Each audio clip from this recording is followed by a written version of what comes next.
Alors bonjour à tous, aujourd'hui on se retrouve pour une nouvelle vidéo.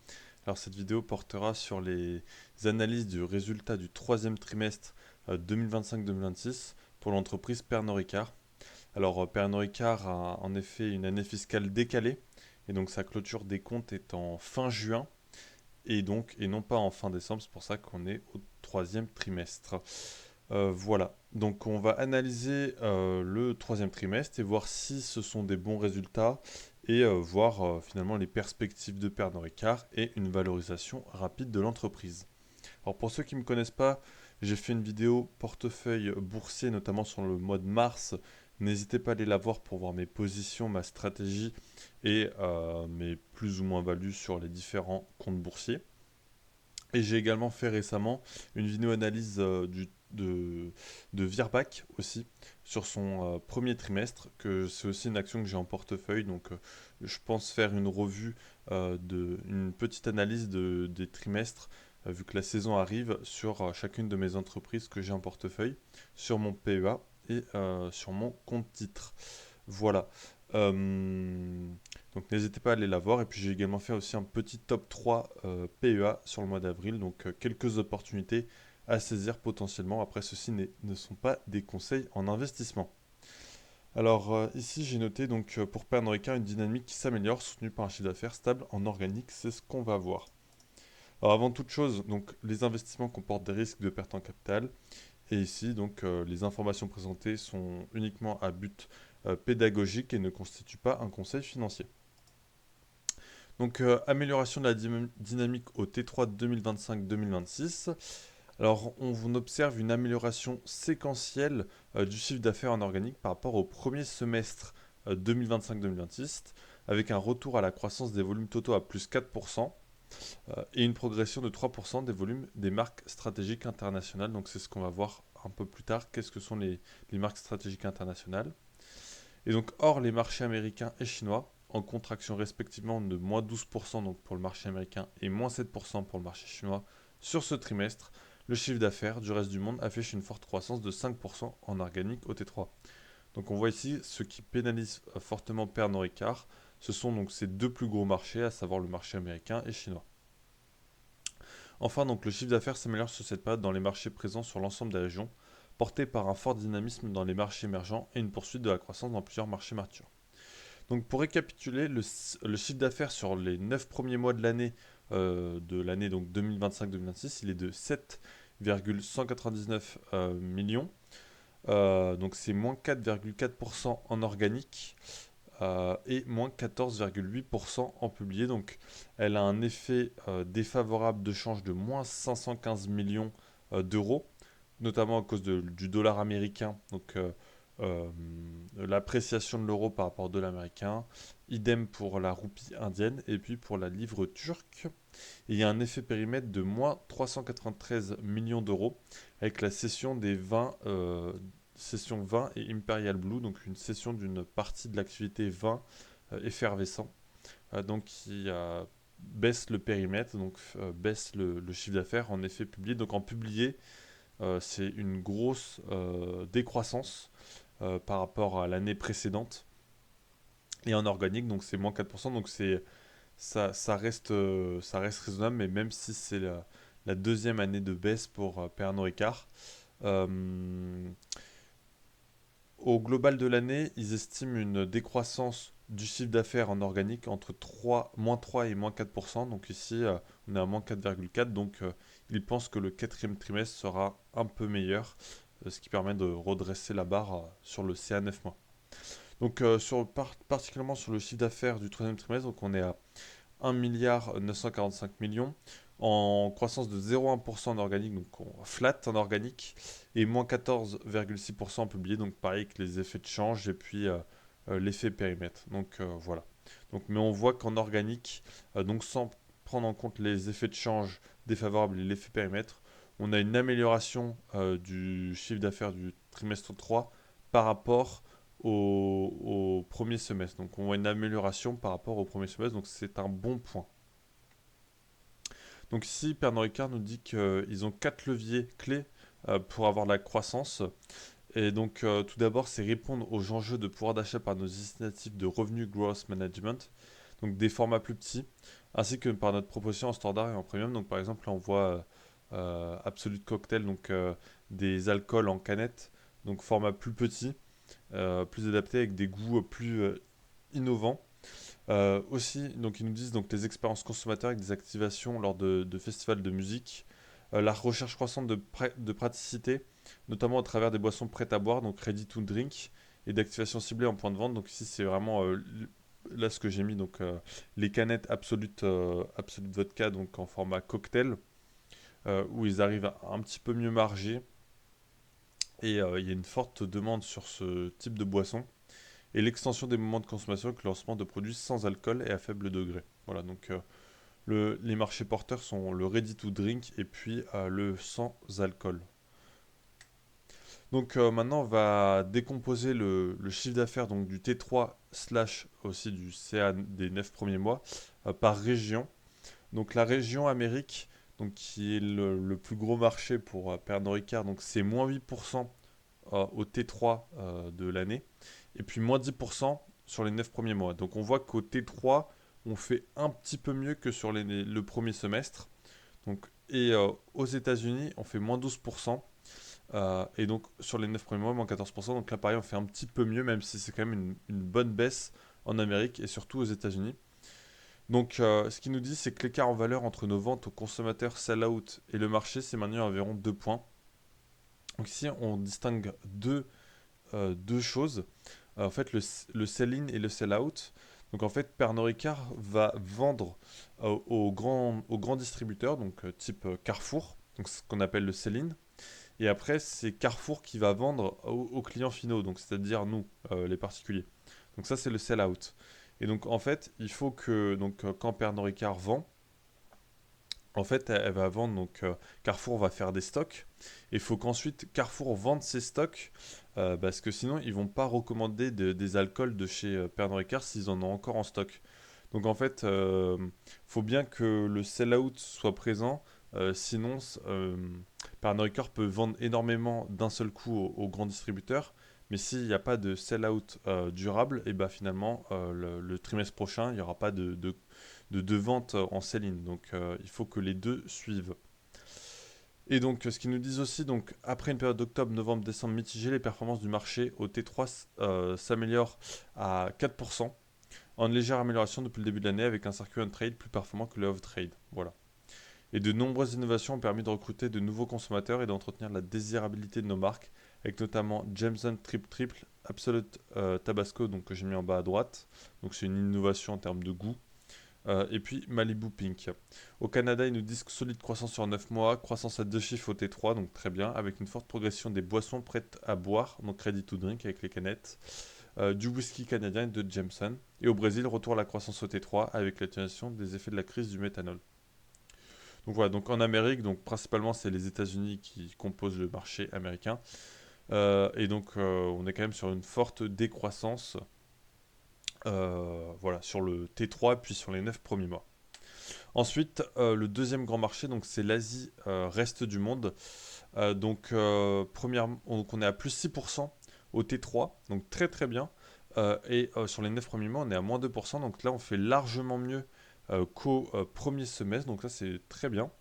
Et l'Inde notamment qui est à plus 11% au T3, et on était à plus 6% sur les 9 premiers mois, donc elle fait au T3, donc il y a une amélioration par rapport au premier semestre. Et donc, ce qu'ils nous disent, c'est que le marché des spiritueux continue de bénéficier de fondamentaux consommateurs dynamiques. Le T3 bénéficie d'une forte demande des consommateurs, d'une poursuite de la premiumisation et de la cession de la division d'Imperial Blue. L'ensemble du portefeuille est en croissance, avec une forte progression à 2 chiffres pour les spiritueux importés, notamment Jameson, Absolute et les marques de Scotch. Forte croissance des marques locales, en particulier grâce à Blinder Pride et au lancement de la nouvelle gamme de spiritueux Exclamation. Donc j'ai mis une image en haut à droite de la nouvelle gamme Exclamation. Ensuite, le marché chinois, donc on est à moins 7% au T3 2000 de l'année. Et on est à moins 24% sur les 9 premiers mois. Donc on fait mieux qu'au premier semestre, où on a connu une très forte décroissance. Mais on reste quand même en décroissance assez soutenue. Donc ici, ce qu'ils nous disent, c'est que le contexte macroéconomique demeure difficile avec un faible moral des consommateurs et dans un environnement réglementaire durci. Le chiffre d'affaires au T3 a bénéficié d'un nouvel an chinois plus tardif, même si la performance sous-jacente est restée faible, en ligne avec la prudence commerciale élevée qui prévalait en amont des célébrations. Recul du chiffre d'affaires sur 9 mois de Martell et des Scotch Whisky, mais dynamique positive pour les marques premium. Donc ensuite en Corée du Sud, retour à la croissance au T3. Japon poursuit d'une solide dynamique sur 9 mois avec une croissance à deux chiffres pour Perrier Jouet. Et Afrique et Moyen-Orient, donc croissance à deux chiffres sur 9 mois, portée par la Turquie, le Nigeria et l'Afrique du Sud. Nous suivons de près l'évolution du conflit au Moyen-Orient et nous anticipons un impact sur le chiffre d'affaires de l'ensemble de l'exercice. Voilà ce qu'ils nous disent pour l'Asie et reste du monde. Et enfin, donc pour l'Europe, donc on est à plus 1% au T3 de l'année et moins 2% sur les 9 premiers mois. Donc on fait mieux que sur le premier semestre. Donc l'Europe, c'est un marché plutôt mature. Donc ici, les croissances sont quasi nulles. Donc ce qu'ils nous disent, c'est qu'il y a un retour à la croissance au T3, ceux de performance de Bamboo, Perrier Jouet et Jameson. Donc en France, ils nous disent recul sur 9 mois, atténué au T3. Espagne, forte croissance au T3, bénéficiant d'un calendrier de Pâques avancé. Allemagne, recul sur 9 mois dans un marché atone mais en amélioration. Et Pologne, globalement stable sur 9 mois, T3 impacté par le séquencement des ventes. Donc ici, rien à signaler. En soi, l'Europe reste un marché très mature et donc plutôt stable en termes de croissance du chiffre d'affaires. Enfin, donc le Global Travel Retail, donc ici ça va être les duty free dans les aéroports. Donc ici, Pernod Ricard est très sensible au contexte du tourisme, donc du contexte macroéconomique. Et ici, ils ont fait un plus 11% au T3 de l'année, et donc bien meilleur que sur les 9 premiers mois, donc ils sont bien meilleurs qu'au premier semestre. Donc ici, le trafic passager poursuit sa croissance dans toutes les régions, au-delà des niveaux pré-Covid, donc très bien. Rebond du chiffre d'affaires grâce à la reprise des ventes de cognac dans le duty-free chinois. Croissance du sell-out à deux chiffres pour Martell lors du Nouvel An chinois en Asie duty-free, soutenu par une forte activation marketing, donc très bien. La dynamique du sell-out reste positive en Europe et aux Amériques, notamment dans le canal croisière en Amérique. Et enfin, le chiffre d'affaires global Travel Retail est désormais attendu en légère baisse sur l'exercice 2025-2026 en raison d'un trafic passager perturbé lié au conflit au Moyen-Orient. Donc ici, sur les 9 premiers mois de l'année, on était à plus 2% sur cette division-là. Et donc ils attendent à ce que maintenant, sur l'ensemble de l'exercice, donc sur le quatrième trimestre, il y ait une bonne décroissance, ce qui fait qu'au global sur l'année, on serait en décroissance sur cette division-là à cause donc, du conflit au Moyen-Orient. Voilà.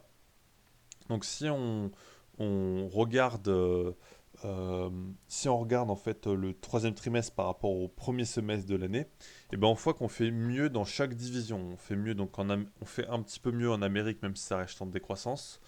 On fait mieux en Asie et reste du monde parce qu'on fait plus 6% par rapport à moins 2% sur les 9 premiers mois. On fait mieux en Europe parce qu'on fait plus 1% par rapport au moins 2% des 9 premiers mois. Et là, on fait plus 11% en T3 par rapport au plus 2% des 9 premiers mois, donc notamment à cause du premier semestre qui a été très mauvais. Voilà, donc on est bon, on est en croissance sur toutes les divisions. Enfin, par marque, donc ici sur les marques stratégiques internationales, donc on est à plus 2% en, en, en T3 et moins 5% sur les 9 premiers mois. Donc ici c'est une autre segmentation du chiffre d'affaires. Donc là ils le font plus par région géographique mais par marque. Donc là ce qu'ils nous disent c'est qu'il y a une forte croissance de Ballantines, Royal Salute et Malibu au T3, tandis que Perrier Jouet poursuit une performance exceptionnelle sur 9 mois. Donc si on fait mieux que sur euh, les 9 premiers mois. Marque stratégique locale, on fait à plus 1% au T3 et on était à moins 1% sur les 9 premiers mois. Avec une solide croissance de Royal Stag, Blender Pride et 100 Pipers sur 9 mois. Après les marques Speciality, donc ici on est à moins 9% au T3 et on était à moins 8% sur les 9 premiers mois de l'année. Donc ici on fait moins bien que sur le premier semestre. Et ce qui nous dit, c'est qu'on a une croissance à deux chiffres de Bamboo et Codigo sur 9 mois, contrebalancée par la faible performance de Lillet. Et enfin, les marques prêtes à boire, donc ready to drink, plus 26% en T3, donc là, c'est vraiment une très forte croissance. Et on était quand même à plus 16% sur les 9 premiers mois, donc on fait bien mieux qu'au premier semestre en termes de croissance. Et donc là, ils disent que c'est solide et diversifié géographiquement sur l'ensemble du portefeuille, donc c'est un peu le levier de croissance de Pernod Ricard, c'est vraiment le ready to drink. Donc les perspectives pour l'année 2025-2026, donc il nous reste donc seulement le quatrième trimestre. Donc dans un contexte qui demeure volatile et incertain, nous réaffirmons que l'exercice 2025-2026 est une année de transition avec une amélioration des tendances au deuxième semestre. C'est ce qu'on a déjà vu au T3, donc à voir le T4. Comme attendu, le chiffre d'affaires s'est nettement amélioré. T3, nous anticipons désormais une baisse du chiffre d'affaires en organique comprise entre -3 et -4% sur l'ensemble de l'exercice en raison du conflit en cours au Moyen-Orient. Donc là, actuellement, sur les 9 premiers mois de l'année, on est à -4,4. Donc ils vont devoir faire mieux pour atteindre leur fourchette -3 à -4. Nous préservons notre marge opérationnelle organique autant que possible, notamment grâce à un strict contrôle des coûts et à l'exécution de notre programme fiscal year 26 à fiscal year 29, donc sur 3 ans d'efficacité opérationnelle pour un montant de 1 milliard et la mise en place d'une organisation adaptée aux enjeux de demain.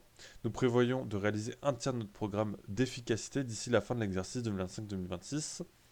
Ensuite, ils nous disent que notre ambition est de continuer à délivrer une forte génération de cash avec des investissements stratégiques maintenant révisés en dessous de 700 millions d'euros.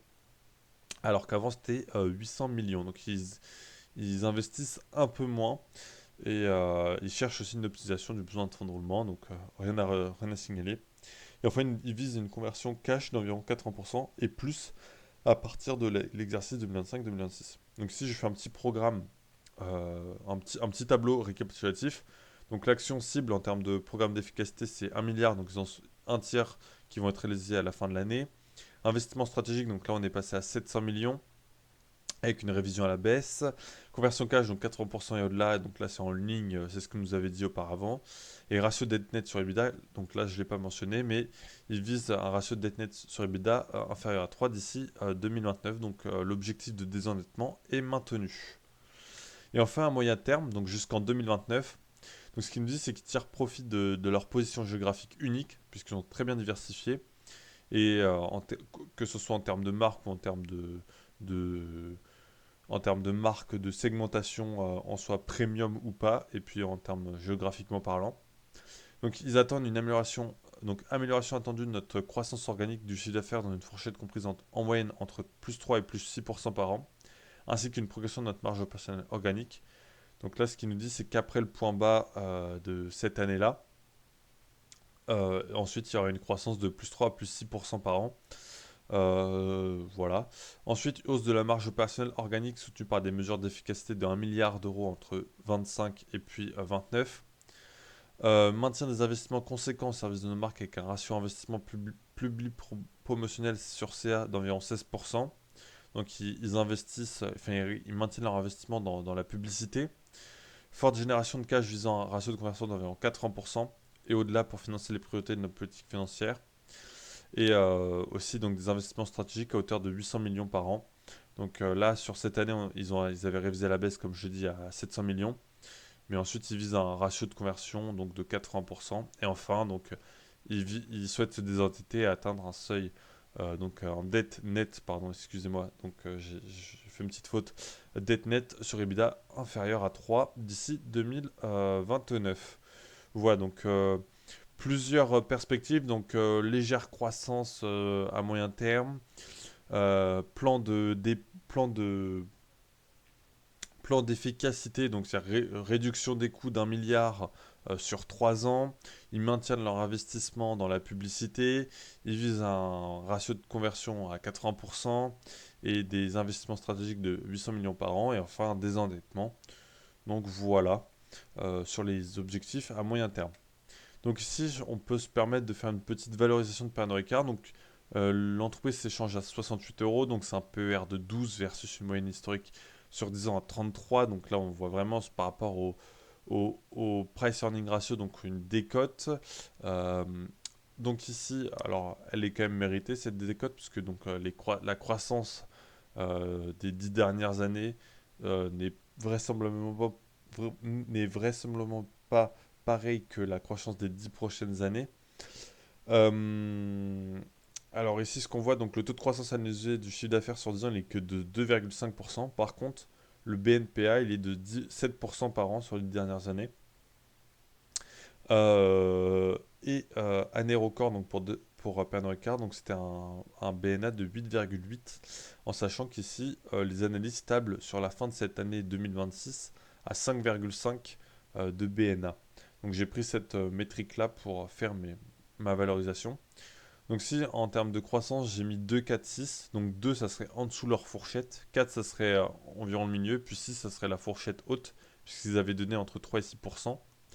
Donc si ça ferait un BNA de 6 euros et quelques pour le scénario pessimiste, si on multiplie par le PER de 12, donc le PER actuel, ça fait 73 euros l'action, donc ça fait 0% par an. Ensuite, il y aurait un petit re-rating puisqu'on serait au milieu de la fourchette, donc PER de 15, donc ce qui n'est pas cher payé pour cette valeur-là, entre guillemets, ça reste pas cher, un PER de 15. Ça ferait 6,7 euros de BNA en 2030, x 15, ça ferait 100 euros l'action dans 5 ans, soit 9% par an. Donc ça peut être un scénario plutôt réaliste. Et enfin optimiste, donc ce serait le haut de la fourchette et donc un rating sur 18. Et donc ici ça ferait 7,36 de BNA en 2030 x 18, 132 euros l'action dans 5 ans, donc 18% par an, puisqu'on ferait quasiment un x2 sur 5 ans.